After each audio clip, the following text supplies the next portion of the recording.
Olá galera, boa tarde para vocês todos. Mais uma vez estamos aqui, final de semana, para gravar esse negócio. Pessoal, primeiramente eu peço desculpa a vocês por alguma coisa. É o primeiro vídeo meu que eu faço ao vivo ainda. E tô tentando me acostumar com essa questão de live, de postar vídeo nas redes, enfim. Então se eu tô meio nervoso, peço a todos que me perdão por isso. Mas vamos dar seguimento à nossa ideia, ao nosso papo de hoje. Vocês viram no decorrer da semana, eu fiz algumas chamadas, postei nas redes lá um respeito. O assunto que nós vamos tratar hoje é o mito da caverna, a alegoria da caverna, tratada por Platão. Mas vocês viram que as chamadas foi bem numa questão meio que contemporânea. As imagens mostravam a sociedade de hoje, do século XXI. Justamente para chamar a atenção por se tratar de uma obra feita entre 387 e 377 a.C.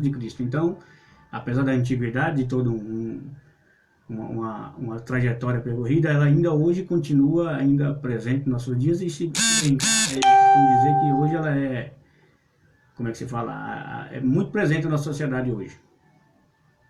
Primeiro vamos lá, a alegoria da caverna, ela faz parte de uma obra chamada A República, de Platão.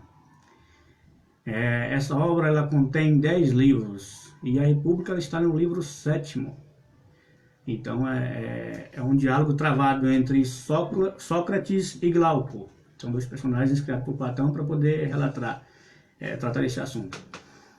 A República, ela trata-se de uma utopia política, digamos, seria uma utopia de cidade ideal, onde toda a obra ela se resume na questão da política, da cidade como deveria ser, da segurança e da justiça. Ela busca muito a questão da justiça. Então é uma cidade, a República ela é uma cidade utópica de Platão.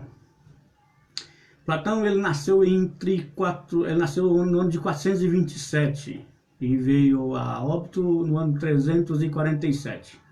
A cidade está falando assim, mas poxa, o cara nasce em 400 e morre em 300. Na verdade é porque antes de Cristo, então todas essas datas elas vêm diminuindo. Não é que nem nós estamos hoje, no século XXI, século 1, 2, 3, 4, 5, nessa sequência. Então ela é ao contrário. Porque a vinda de Cristo, ela é, digamos assim, um marco zero. Então, toda a história, a contemporaneidade, ela segue do tempo da vinda de Cristo até o século XXI, o ano 2021 nós temos hoje, 2020 temos hoje.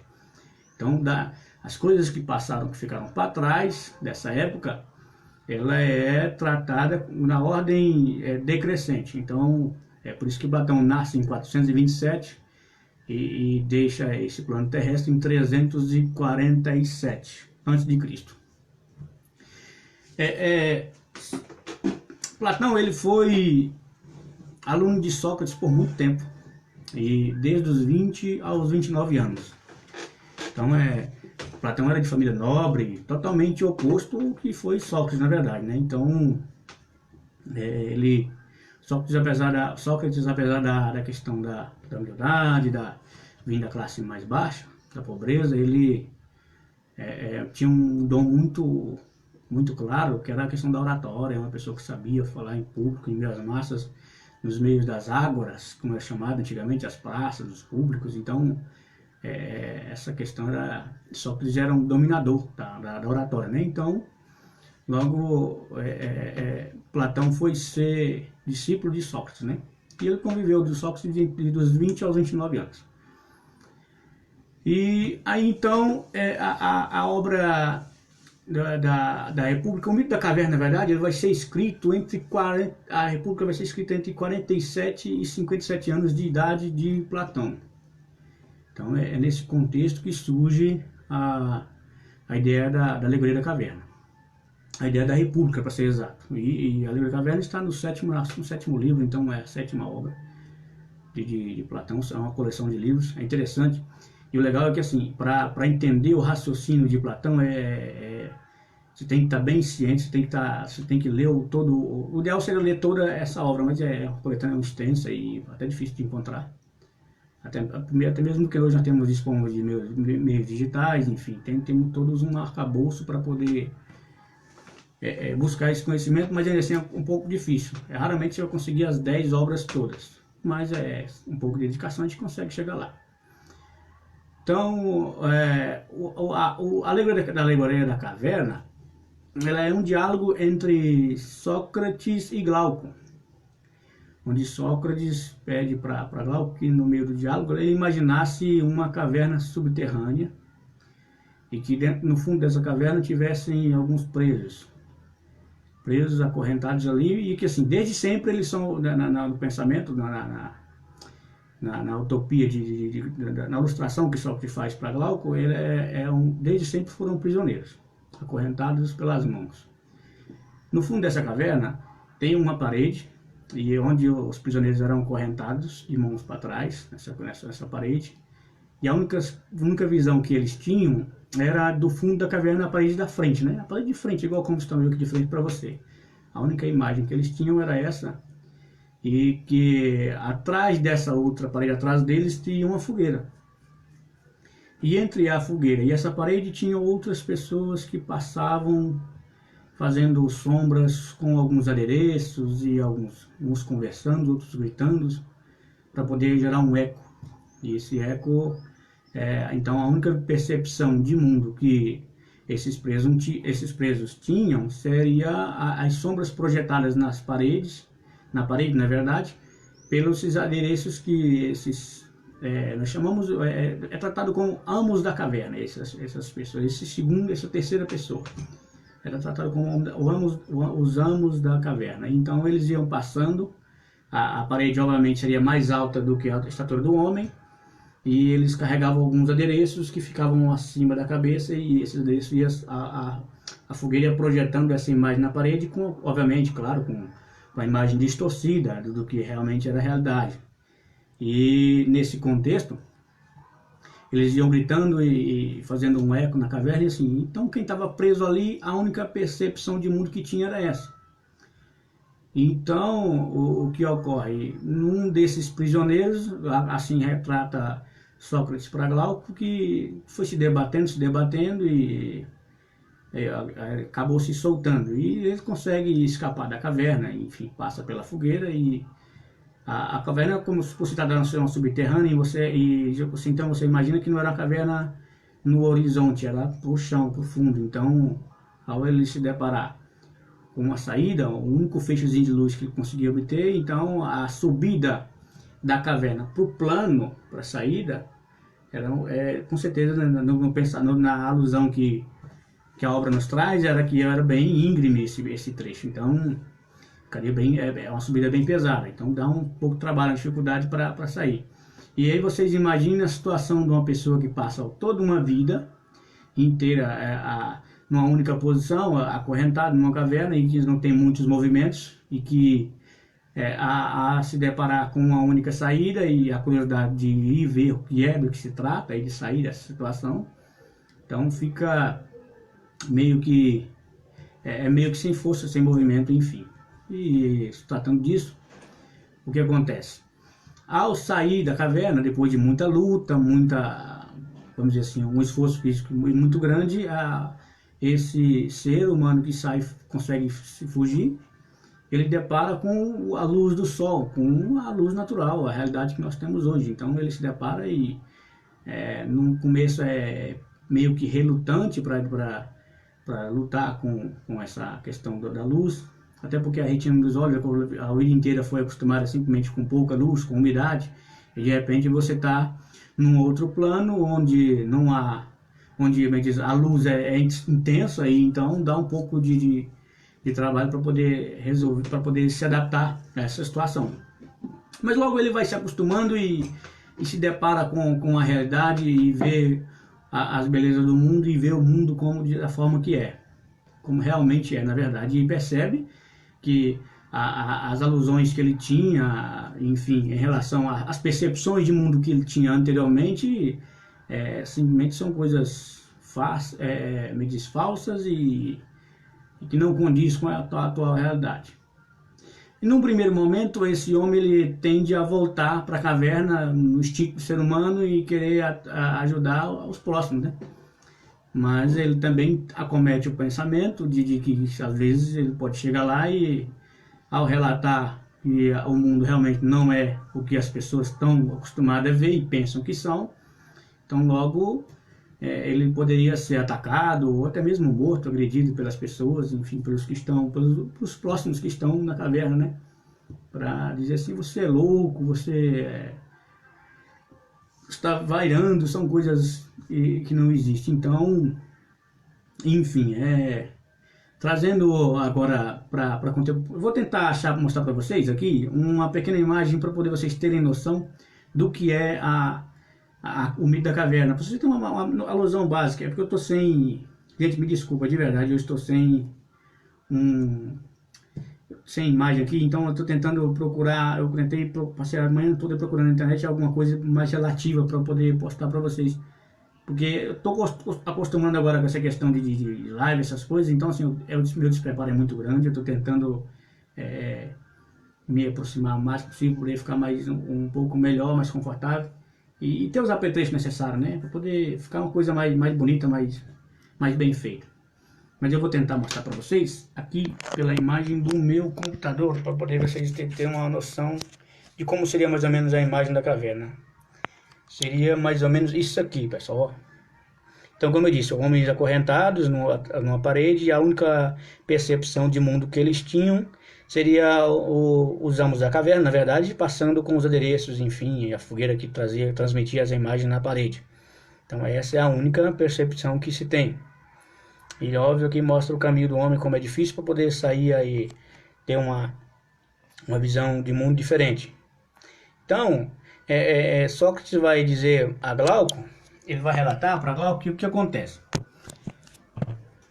O homem, quando sai da caverna, ele busca sabedoria para si.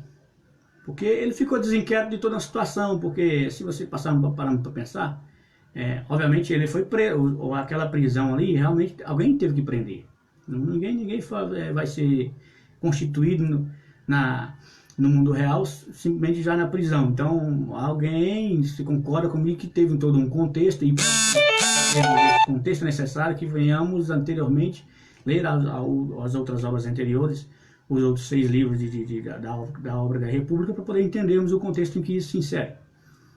Na verdade, o Allegro da Caverna é uma forma de um pensamento, uma forma de passar essa informação que Sócrates traz para Glauco, para poder ele possa compreender o que seria a contemporaneidade deles naquela época. Então, se naquela época já era algo tão relevante, imagine cá para nós.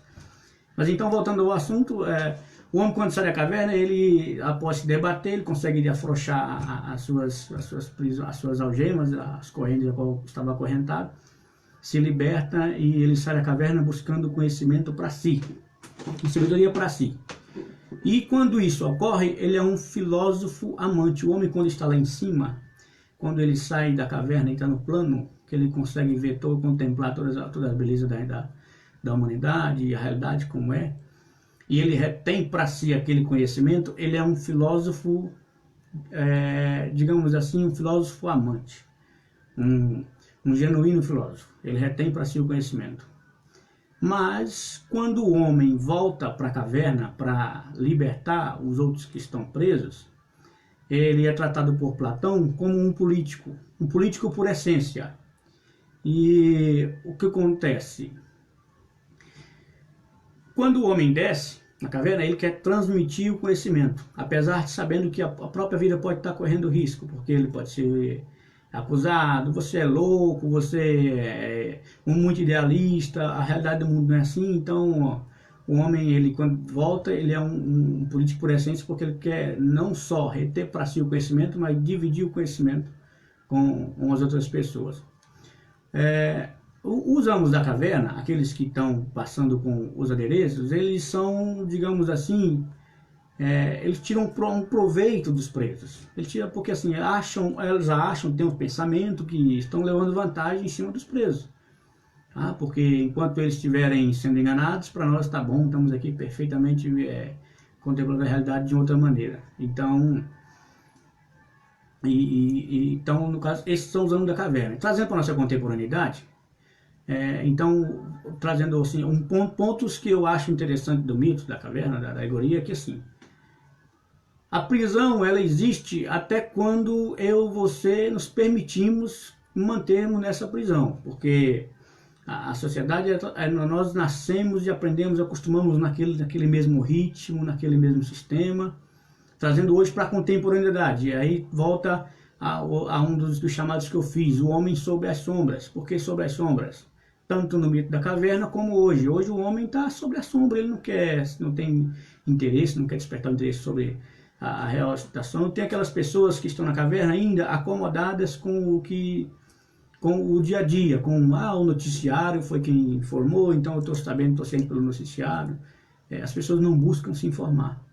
Então, quando você se acomoda na sua situação, quando a sua zona de conforto é tão boa assim, você acaba achando que está confortável e não busca outros horizontes. Então, quando você sai da caverna e tem uma outra percepção, a sua mente abre, a sua mente tem abre um leque de oportunidades e você passa a ver o mundo de outra maneira. Então, quando o homem volta, é porque ele quer participar, quer dividir o conhecimento. E esse é o trabalho, na época, Platão trazia uma alusão ao político e ao filósofo, e eu ainda vou mais além, eu digo ainda que é o trabalho do professor. É porque o professor é quem estuda, tem todo um conhecimento, ele sai da caverna, tem uma percepção da realidade totalmente diferente de quem está dentro da caverna, e ele volta para quê? Para instruir os pequenos, para instruir aqueles que ainda não têm o conhecimento. Então, o mito da caverna é isso. E hoje nós estamos nessa mesma posição. Muitas pessoas, vamos supor, trazendo um pouco para a política, que realmente é a minha área, em torno de 80% hoje da população, ela está na zona de conforto, está confortável. Então, assim, não quer sair da caverna. E quando acha alguém que sai, às vezes pode julgar como preponderante, que a pessoa é muito arrogante, enfim. Então, é nessa questão. E a minha alusão que eu faço dos amos da caverna, aquelas pessoas que ficam projetando as imagens na parede, são os maus políticos, aquelas pessoas que saem da caverna, têm uma realidade perceptiva e, digamos assim, o elitismo, quando vê o mundo, uma oportunidade aberta, um leque de oportunidades, ele quer reter para si, não quer uma competitividade, não tem a noção de dividir com os outros demais que estão na caverna, justamente para poder não perder esse privilégio que é conhecer esse outro panorama para fora da caverna. Então, aqueles amos que ficam lá projetando as imagens, eu retrato como aquele político que ele prefere as pessoas mais leigas possíveis, as pessoas que não têm interesse pela política, não têm interesse em buscar o conhecimento, a sabedoria. Então, esses são os amos da caverna. Aquela pessoa que sai da caverna e retém para si o conhecimento e não tende a voltar, é outra pessoa cheia de egoísmo e cheia de pretensões e que realmente não sabe o valor do conhecimento, porque o valor do conhecimento é ser passado de pessoas para pessoas. Porque já pensou se todo mundo que hoje é instruído, se não fosse os grandes pensadores, os grandes filósofos, enfim, os professores nas escolas de Atenas, enfim, na Grécia, enfim, se não tivessem repartido o conhecimento com a sociedade, então como seria a nossa vida hoje? Como seria a nossa sociedade hoje? Se não fossem os professores, não vamos muito longe da nossa contemporaneidade, que se dispusesse porque realmente a profissão de professor hoje, o professor faz por amor, faz por vontade, porque é um desejo. Então esse seria um político por essência, porque ele tem o desejo ele tem a vontade de despertar o interesse de conhecimento nas outras pessoas. Então, quando você transmite, não retém para si só o conhecimento, você deixa o egoísmo e vem a ser o que seria um filósofo nato. Um político nato por essência, na verdade. Então, no caso nosso, trazendo aqui para a analogia ao contemporâneo, professor. E hoje nós vivemos na contemporaneidade, cada um na sua casa. Hoje não temos mais prisões, não temos mais correntes, mas as prisões estão na nossa mente. Quando nós não procuramos nos aprofundar no conhecimento e nos satisfazer com o noticiário. Saiu no jornal de qualquer emissora, vamos a exemplo, não tem importância, Jornal Nacional, Record, saiu a notícia assim assado. E o telespectador, o eleitor, simplesmente vê aquela notícia e acha que aquilo já estou informado, Tá, informado você está, mas e o conhecimento? Você não buscou informações, não buscou conhecimento em busca para poder realmente checar se é isso, enfim. Então, o mito da caverna, apesar de ser escrito entre 387 e 77, ainda hoje ele se torna presente na nossa realidade. Então, seria mais ou menos essa a ideia da Alegria da Caverna, e que eu trago para contemporaneidade com essa alusão, que nós hoje estamos na nossa zona de conforto e não pretendemos saí-la porque achamos que tá tudo bem assim, enquanto eu continuar trabalhando, fazendo a minha vidinha, tá bom. E você esquece de se informar. E trazendo agora para o pleito da próxima eleições, quando você não busca informação sobre o seu candidato, sobre o prefeito, o vereador, se você não busca um interesse, você não tem interesse de saber realmente quem é e saber onde você vai empregar o seu voto, é isso que acaba ocorrendo. Você acaba se acomodando e voltando de novo para a caverna. E nessa perspectiva que acaba-se usamos da caverna hoje do século XXI, esses maus políticos, que é para que hoje eu costumo dizer que nós temos uma visão, uma política degenerada. A política degenerada, ela ocorre quando? Ela ocorre quando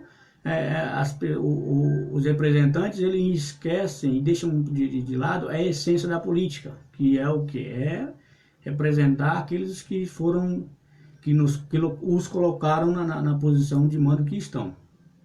A política ela é para ser debatida, para ser conversada, e o meu ponto de vista aqui difere do seu ponto de vista. Não tem que ser declarado como um inimigo porque ele é do contra, porque ele é de esquerda, ele é de direita. Não, o ponto de vista meu e o seu podem ser diferentes, mas tem que ter um consenso entre eu e você para podermos discutirmos e ver aonde que existe um pouco mais de coerência e procurarmos um meio termo. Mas é ficar em cima do muro? Não. Em cima do muro é você ter uma visão dos dois lados e reter para si aquilo que é bom. Então, seria mais ou menos nessa lógica que eu trago a questão da política. Então, se nós não sairmos da nossa zona de conforto, deixarmos de ver o mundo somente como temos a nossa percepção e realmente buscar um conhecimento, vamos continuar sendo prisioneiros, acorrentados por o resto da vida. Então, a dica que eu trago é essa. E ainda digo mais, aqueles que têm o conhecimento, que possam dividir com aqueles que não tenham, ainda que saiba-se pouco. No meu caso, eu estou aprendendo agora ainda, então a minha ideia é dividir com vocês o pouco que eu sei. E tentar conscientizar as pessoas de que as decisões que nós tomamos, e principalmente em época eleitoral, não afeta somente a mim, afeta a mim, a você, a fulano, a ciclano, a beltrano. Então é uma coisa que fica mas são 4 anos, depois a gente troca de novo. Tem esse pensamento algumas pessoas, mas isso não é legal e acaba atrapalhando e a gente deixa os próximos 4 anos, o futuro, na mão de pessoas que às vezes você nem conhece. Hoje eu estava conversando com uma pessoa hoje, a minha comadre, e ela falou, olha, comadre, às vezes as pessoas nem sabem quem estão votando, às vezes chega lá no de eleição, pega um santinho qualquer e vota. Ela, eu já fiz isso. Eu falei, isso não é bom, isso te faz mal, porque você vota numa pessoa que às vezes ela não tem projeção, não tem plano para daqui a 4 anos. Então, nesses decorrer de 4 anos, você vai continuar da maneira que está. O município vai continuar da maneira que está. O município vai para frente, por quê? Porque as pessoas elegeram mal os seus representantes. Elegeram pessoas que não têm projetos, que não têm uma visão de fazer o bem, somente estão lá para poder garantir 4 anos de salário. Então, gente, peço desculpa alguma coisa, é a minha primeira live, estou um pouco nervoso ainda, mas com o André Carvalho a gente vai se acostumando e vai trazendo um pouquinho mais de conhecimento e com um pouquinho mais de tranquilidade e um material mais, um conteúdo mais, digamos assim, bem mais aprimorado. E por hoje é só, gente. Eu vou voltar a trabalhar semana que vem de novo e para poder, durante a semana, colocar a matéria em dia. E no próximo final de semana a gente vai discutir sobre o tema. Eu vou fazer uma enquetezinha para poder vocês quem darem o próximo tema, o que vocês quiserem que a gente venha debater. E caso não surja nada, eu vou estar no meio da semana programando alguma coisa a mais. O pouco conhecimento que eu tenho, a minha ideia é dividir com vocês, para que a sociedade torne-se uma sociedade melhor e que nós possamos ter uma definição de rumo melhor aqui para frente sobre as nossas vidas, a vida dos nossos pares, aqueles que estão aos nossos lados. Então, pessoal, o mito da caverna é isso. Se eu errei, peço perdão alguma coisa. Peço que se aprofundem, estudem, busquem, façam pesquisas e corram atrás disso aí para poder vocês terem um conhecimento melhor, tá bom? Muito obrigado, fiquem com Deus, tchau, tchau, forte abraço.